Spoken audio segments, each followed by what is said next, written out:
Hi, and welcome to this week's episode of Let's Talk Sports podcast with me, Litia.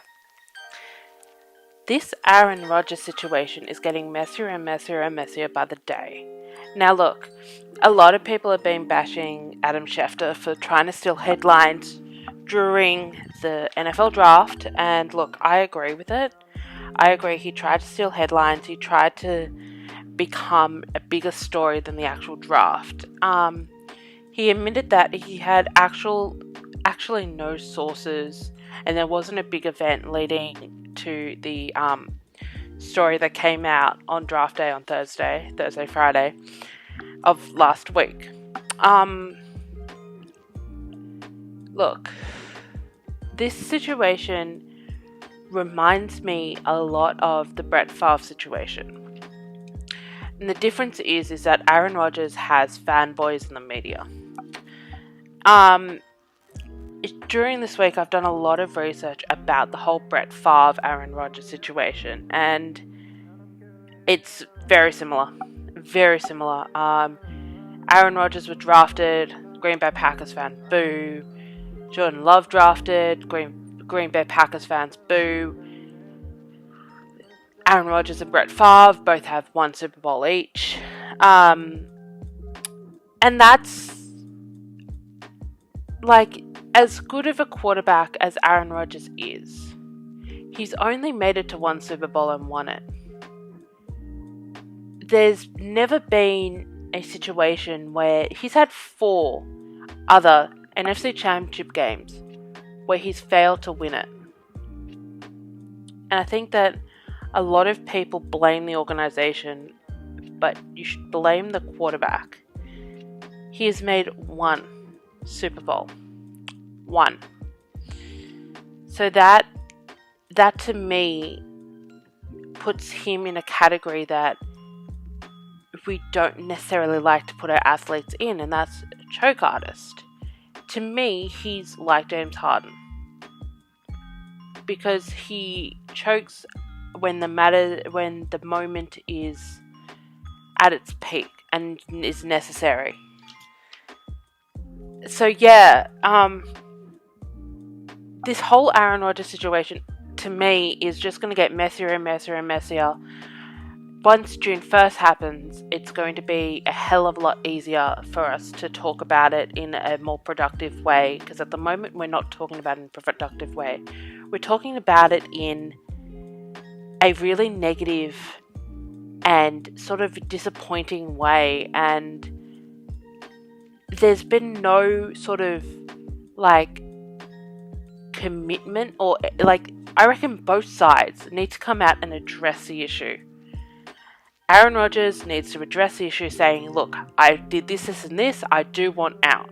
At the moment, he hasn't said anything about wanting out. And that to me is a negative stigma that will be attached to Aaron Rodgers, is the fact that there are reports that he wants Brian Gutekunst fired, and he has said nothing about it. He's come out and said nothing about it. He's let other people in the media do his bidding for him. He needs to come out and say and get everything off his chest, because the Green Bay Packers have said he is not getting traded. And I totally understand where Green Bay is coming from, and I totally understand where Aaron Rodgers is coming from. I just want there to be some sort of cohesive agreement in Aaron Rodgers' life that he says, okay, I want out. I want him to come out and say it. Physically say the words. Go on Pat McAfee's show and say, look, I want out of Green Bay. And once he says that, I think a lot of people would be a lot happier. Anyway, moving on to the NFL draft responses. I think a lot of people don't understand what the drafted talent is going to be for at least a good couple of years. We all expect everything to happen now, and now is now. So yeah, I'm actually quite excited about the season from a Giants fan perspective. So I thought I would discuss right now what my expectations are for my team. The expectation for me is the playoffs. We have to make it to the playoffs this year. If we don't, it's going to look really bad on Joe Judge, as well as Daniel Jones. And, I believe in Daniel Jones. I don't think that we should trade for anyone else. I believe in Daniel Jones. And I swear to God, half of the Giants fan base want him to fail because, for some odd reason, because he tripped and fell when he had daylight. To me, he seems like a very good leader, and that's what you need. A quarterback needs to be a good leader, needs to lead by example. And I've seen video of him and Kenny Golladay working out in the off season and seeing their connections, and it looks good. It looks like we're finally going to get somewhere. And Barkley's coming back. So yeah, I don't understand why people want him to fail. But yeah, as a Giants fan, the playoffs or bust this year. Now let's talk one little thing about MLB, and then we will move on to NBA. We're going to discuss the fact that the Astros had returned to the Yankee Stadium for the first time since the cheating scandal broke, and it was glorious. I loved every minute of it because those Astros cheated cheated the Yankees, cheated the Dodgers out of a World Series. And that's all I need to say is that Altuve got roasted, and so did everybody else on the Astros, and it was fun. It was fun to watch. Anyway, now that's my MLB take for the week. As you know, I really only care about the Dodgers, and currently the Dodgers are going on a losing streak, and it's kind of terrifying me just a little bit, but hey, we're the defending champs. Now talking about the other LA team, the Lakers. Yeah, we're in trouble. The Lakers are definitely in trouble this year. I thought that we could possibly overcome everything and overcome all the injuries and all that. I don't think we can. I'm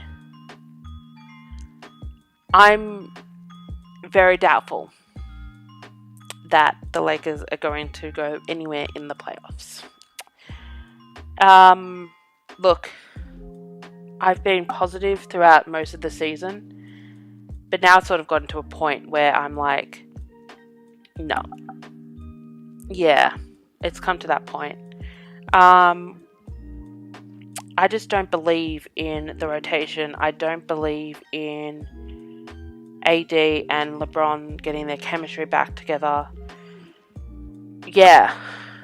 So, and Dennis Schroeder's out, who is incredibly offensively. Kyle Kuzma goes up and down like a yo-yo, like he's bipolar. Like 1 minute he's shooting the lights out, the next he can't shoot anything for 3-4 quarters.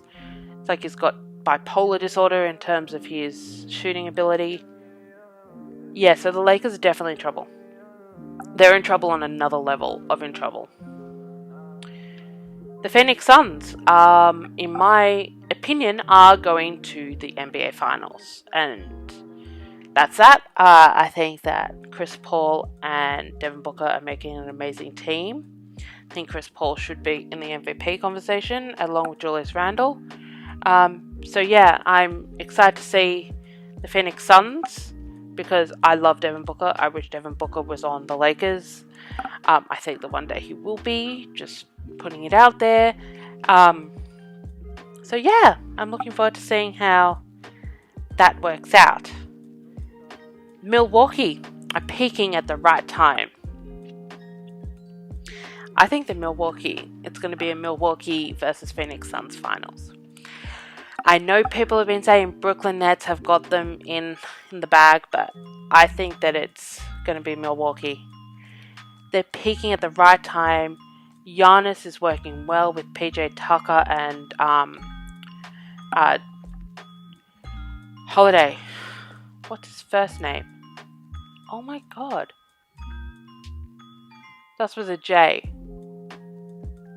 I cannot remember his first name. I've totally had a mind blank.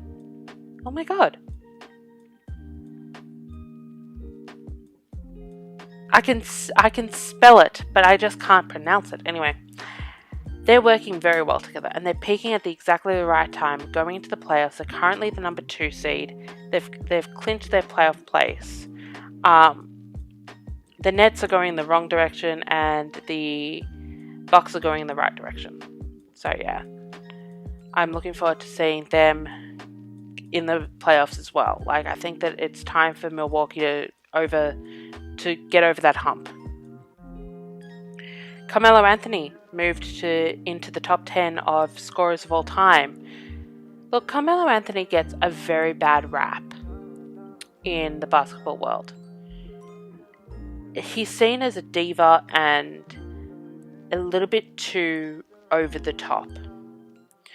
I think that he went from literally out of the league to moving into the top 10 scorers. And it's an inspiration for everyone that's involved. I think that he's going to be remembered as a future Hall of Famer that never got to that place where he could potentially be in the championship discussion. He's going to be known as the Charles Barkley, less the MVP. I used to make arguments for days that Carmelo was better than LeBron for years, and then it just never really hit for him, because I think that he could have been better than LeBron. He's a pure scoring machine. He's a great ISO scorer. The way that he plays the game is fantastic. He's now learning how to live in a team environment where he's not the number one. And Portland did a good thing by re-signing him. Anyway, the game of the week, the Heat versus the Celtics. Now, this has playoff implications on the line. The Celtics are struggling, which is kind of making me happy as a Lakers fan. And the Heat are sort of like in this weird sort of, they're the 6th, but then they could be the 7th. And this will have play-in tournament